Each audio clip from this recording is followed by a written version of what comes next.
जब मेरा बालक ही मेरा विरोध करेगा तो दुनिया कहेगी। इसलिए बालक उस भक्त प्रहलाद को मारने की योजना बनाई। कहते हैं कि कभी वह भेंट करके अपने सिपाहियों से पहाड़ी से नीचे धकेलवा दिया, लेकिन प्रहलाद बच गए।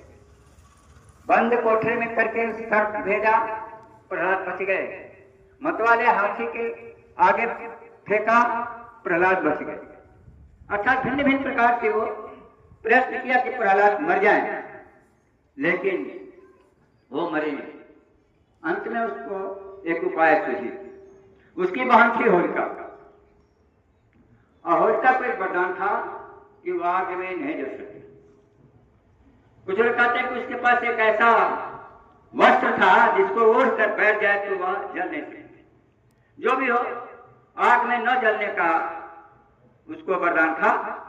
इसलिए हिरण्यकश्यप ने सोचा कि मैं क्यों ना होलिका के माध्यम से इसको जला डालूं, और उसने योजना बनाई। कहा, बहन तुम अपने ढंग से ठीक से चिता पर बैठ जाना, और प्रहलाद को जो अपना तुम्हारा भतीजा है उसको गोद में लेकर बैठ जाना, हम आग लगा देंगे, वह जल जाएगा, बवाल खत्म हो जाएगा, तुम तो जलोगी नहीं, तुम्हें तो वरदान है।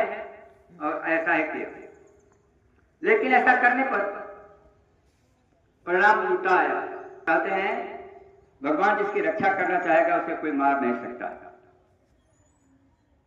प्रहलाद भक्त थे, इसलिए जब आग लगाई गई तो होलिका जल गई, उसका वरदान समाप्त हो गया। क्योंकि वरदान तभी तक काम देता है जब शुभ काम में किया जाता है। जब वरदान का दुरुपयोग होने लगता है, जब शक्ति का दुरुपयोग होने लगता है, तो शक्ति अपने आप समाप्त हो जाती है। उसकी जो शक्ति थी न जलने की, वह शक्ति समाप्त हो गई, क्योंकि वह एक बहुत बड़ा क्रूर कर्म करने जा रही थी, और इस क्रूर कर्म करने के कारण उसका वह वरदान समाप्त हो